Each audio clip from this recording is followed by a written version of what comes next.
maybe put themselves in risky situations and create a less healthy community. It affects us all. It affects us all.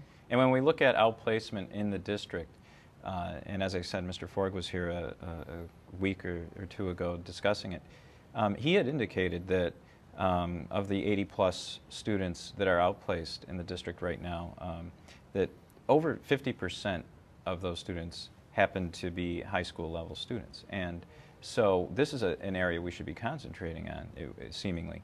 And that brings up the next point when we talk about inclusion and we talk about the support that a team taught or co-taught class provides the students with who have special needs.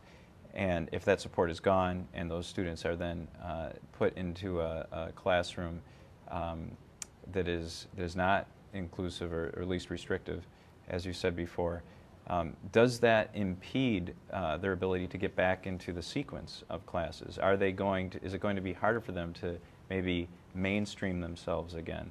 And what other issues of isolation are special needs students going to face in this type of environment? Ms. Druke? Sure. Currently I teach one standard math class. It's a geometry class. This is my first semester teaching it. Previously I've taught standard math 1 and 2, which would be your algebra 1 and your algebra 2 sequence. And I can tell you that the amount of material that we cover is dramatically reduced as compared to a mainstream class. So the students that I currently instruct aren't going to get as rich a curriculum as the kids who are within the mainstream class. So that'll be a big difference when they go to take their MCAS test. And getting a score that at least falls within the proficient range. Right. And when they decide to select classes for the next? Then they kind of get locked into a standard track because you need to have material, mastered content of this, that, and the other thing in order to get into, let's say, an Algebra 3 course. Right. So you're stuck sort of in a situation that you might be looking to improve upon. Right. Do you guys have anything to add with regard to this? Well, I think that then impacts the student all the way down the line. That could go 9th to 10th, 11th, 12th, and then if they aren't able to get into some of those higher level classes or move to those, it really restricts their options after high school, if in fact they ever earn their diploma, in terms of going to colleges or other programs, if they've just had, the amount of curriculum that can be covered in the standard class.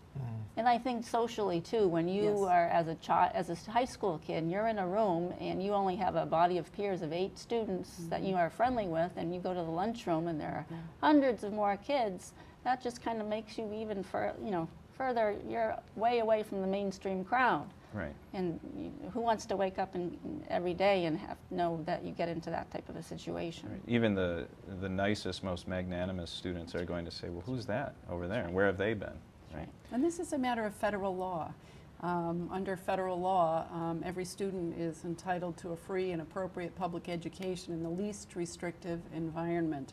And we've been very careful in the last years in our department to make sure students in those standard classes are there because of their ability specifically to access that level of curriculum and to learn those concepts.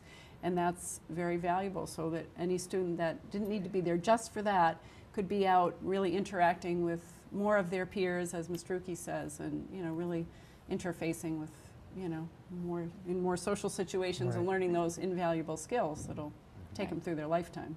And part of being able to access that is that the key of that team teacher approach, that team teacher in that classroom just makes it's an ease for the co-teacher in the room, and it's definitively an ease for those kids in the class who really need that, that approach of that special ed teacher in the classroom. It has been invaluable in my room over the years to have several different teachers who've come in and team taught with me. They have been great. The kids, not just the SPED kids, not just the kids on IEPs, but all the kids being able to access and know there's another teacher I can go to, there's someone else I can speak to about not understanding something or reviewing, etc. So it's been really key in my classes to have that other teacher there. They've been, as I said, invaluable. I know Mr. Berger, I often had seen him after school in the library, in my classroom, remediating material, making sure, reinforcing material, working with material before a test or before a due date. And then of course Mr. Hecht, the teacher that you work with, is oftentimes solicited to come into other classrooms and do presentations on things that he has an expertise in with regard to aircraft and in social studies courses and stuff like that. He's come into my class several times on his free period to do that. Yeah. And the kids, you know, at that point the kids know him, and then it's less of this kind of stigma of that, you know, that's a special ed teacher, or that's a regular ed teacher, or he's here for those kids. And it's just made a much better learning environment for everybody, for the teachers, for the kids on IEPs, for the regular ed student. And again, to lose that kind of a model really is like stepping back 10, 12, 15, 18 years. I mean, it's not educationally really a sound idea to do. Right.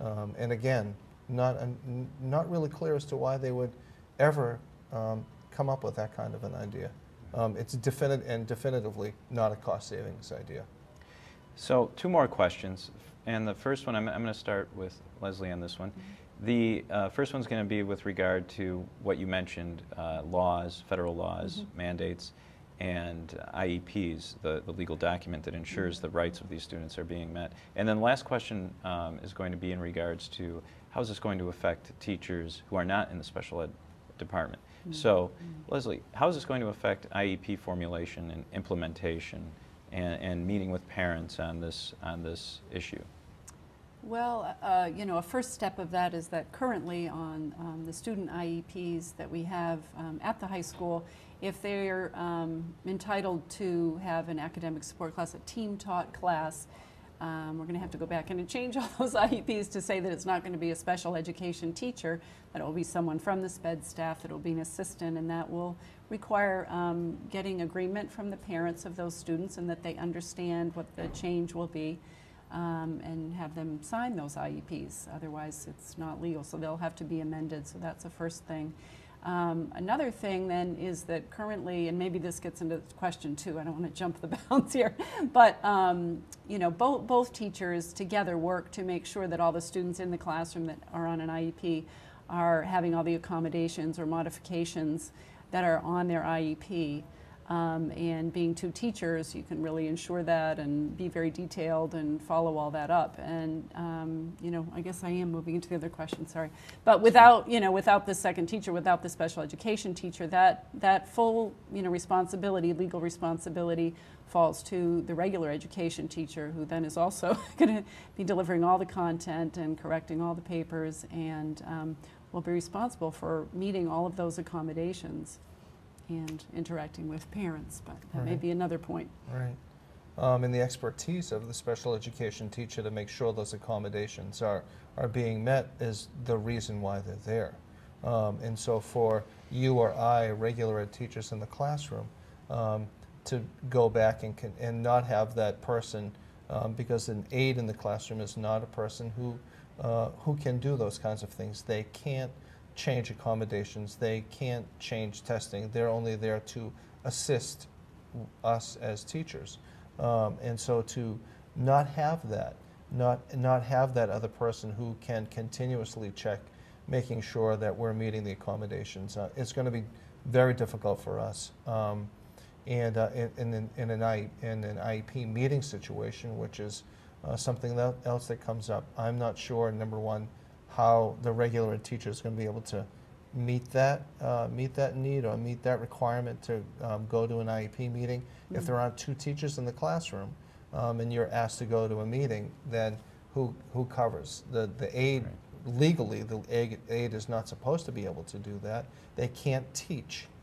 They can assist. Because these occur throughout the day, and Exactly. sometimes they're lucky enough to fall in the planning period of the teacher, but a lot of times they don't. Well, and if we talk about it falling on a planning period, if I'm now planning and trying to change curriculum, I'll make sure that my curriculum is covering both those kids not on IEPs and on IEPs.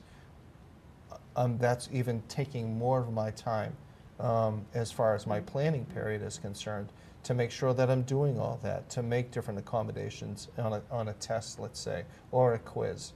or continuously checking back and seeing, okay, what are the needs of the student, or why are they failing, or why are they not doing well. And so for me to take the time during a crucial planning time to go to an IEP meeting, again, is going to even further make it difficult for me to meet the needs of the kid in the classroom. I can say if we lose 8 of our colleagues, our case management list will dramatically increase. Right now we're about 15 students that we case manage, which means basically we're the ones who keep track of their academic progress. We are the ones to check on the teacher reports. We have to write special ed progress reports every time the report card goes home. We check in with the teachers to make sure that they are doing well in their classes. We contact the parents to let them know that we need to do something as an intervention if they're not doing well. If we increase our caseloads, where is that time going to come from? And these are students that you have for all 4 years of their That's correct. Of their time at the high school. That's correct. Exactly. Again, I think about my experience with Mel Berger, and to reference that, I think about a freshman assignment of writing a research paper and going through and grading all the research papers, and then Mel would take the research papers and grade them in his fashion, and then we would discuss them, and we would spend a good part of a day doing that, and making sure that we both were on the same page, and he would point out things that I had missed with regard to the student's special situation. So, well, before we end, is there anything else that you individually would like to put on the table? I would like to say that if we think about special education, it really is a continuum. So not only do we do modifications and accommodations for kids that may be below grade level in their achievement, we also do accommodations and modifications for kids who fall above grade level. So when kids who aren't really getting their needs met in a level 1 honors course, they sometimes drop down to a level 2 class. And when they drop down, they don't feel so good about themselves. So we as the special ed teachers try to accommodate them and challenge them. So if we lose the co-teaching model, a lot of the various components of the co-teaching model, like the parallel teaching, the station teaching, the alternative teaching, those are 3 types of co-teaching models that can be put in place to make sure that all the kids' needs are met. Those things will be gone. That's a really good point, because so often what I've seen in the 10 years that I've worked at Andover is that the special education accommodations become best practice for some of the regular ed teachers from being around them, and then they're opened up and democratized to a larger group of students to address exactly what you're talking Right. about. I mean, currently in some of the math classes that I co-teach, we are giving not just the regular version of the test or quiz, we're also giving a challenge version of the test or quiz to try to get to the kids at their different levels, which is basically differentiated instruction. Just in closing, I think something that's worth repeating is that I think that educationally, academically, this is many huge steps backwards. That this is really not a well thought out as far as educationally and academically sound decision. And I, for one, would feel very lost in the classroom without the assistance, and in the school. I think the kids, bottom line, kids are going to suffer. Anything close? And kids who are often the most vulnerable. It's not the right thing. These are students who already struggle and suffer, and whose families have worked really hard to help them be where they are, and we've established good relationships with those families and help support them as much as we can. And I live in Andover, and I really care about the quality of these schools. My kids are in the public schools, and I believe most people in Andover really do, and I just think people don't realize the impact something like this would have. And in closing, I think, and just to editorialize a little bit here, I think that this is an issue of public health as well as public education, and this is a situation that, again, benefits the entire society, and we need to keep that in mind when we're looking at departmentalizing not just academics and teachers, but the students themselves.